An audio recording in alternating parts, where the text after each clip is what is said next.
श्री गणेशाय नमः। ओम श्री साईनाथाय नमः।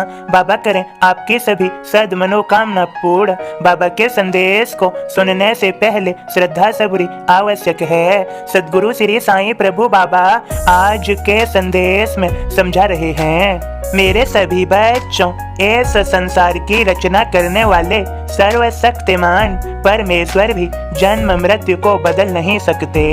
सदैव याद रखो, शांति से कार्य करो, अशांति में किया गया कार्य गलत ही सिद्ध होता है। अब मेरे बोध को सुनो श्रद्धा पूर्वक मेरे भक्त के माध्यम से। ओम साईं राम। मैं बाबा का दास आप सभी को बाबा का बोध सुनाता हूँ। सांसारिक भय के निवारणार्थ श्री साईं का स्मरण करो।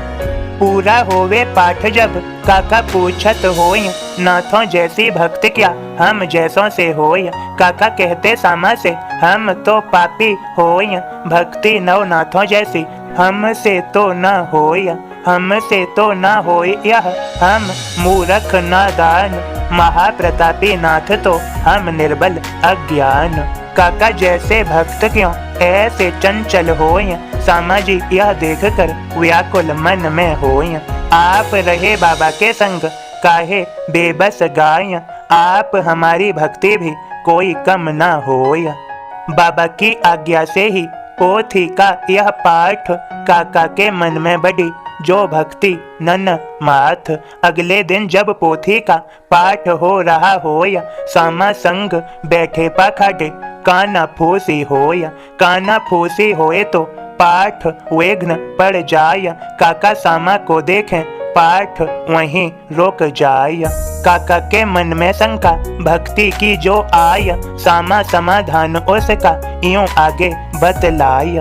ओम साईं राम। सद्गुरु श्री साईं प्रभु बाबा आप सभी को समझा रहे हैं, मेरे सभी बच्चों, प्रतिदिन मेरे बोध को सुनो और समझो मेरी लीलाओं को। मैं आज भी निरंतर लीलाएं कर रहा हूँ।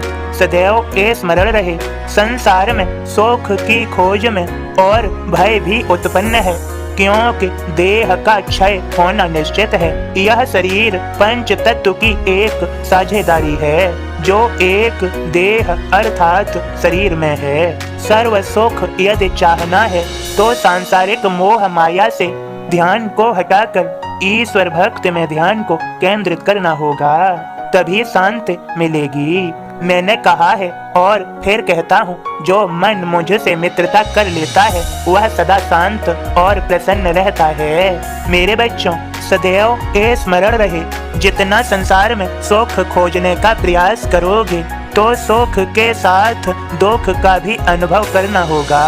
जो सभी स्थितियों में परिस्थितियों में सम बने रहते हैं, उन पर दुख और सुख का कोई प्रभाव नहीं पड़ता।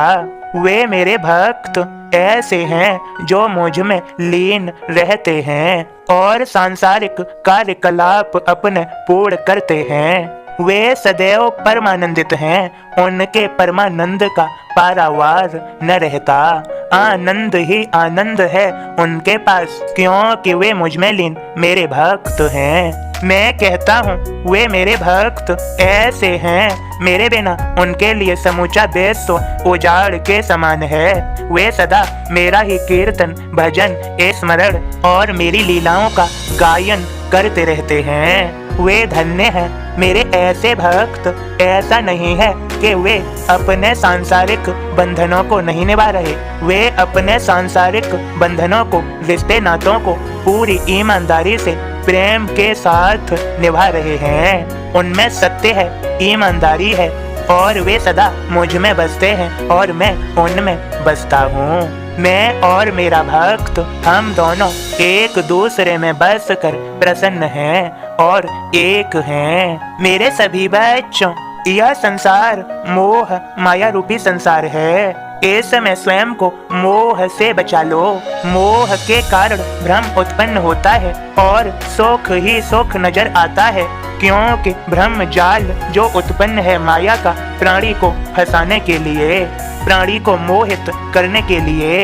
इस मोह से बचो, सदैव याद रखो इस संसार की रचना करने वाले सर्वशक्तिमान परमेश्वर भी जन्म मृत्यु को बदल नहीं सकते।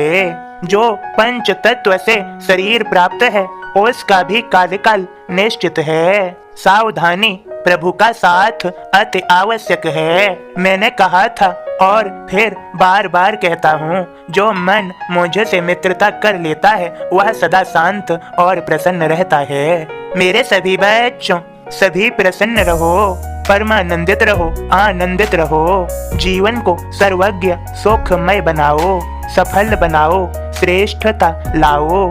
स्वयं को प्रभु स्मरण में लगाओ, अपना ध्यान केंद्रित करो। मैं कहता हूँ, जो कोई मेरा नाम जप, मेरा स्मरण आदि करते हैं, मुझे पुकारते हैं, मैं उनकी करुण पुकार को सुनकर उनके सामने या उनके मध्य प्रकट हो जाता हूँ। मेरे सभी भक्त आनंद परमानंद पाते हैं। सभी खुश रहो, सभी का आज का दिन शुभ और मंगलमय हो। खूब सारा कृपा भरा आशीर्वाद, सभी का आज का दिन शुभ और मंगलमय हो।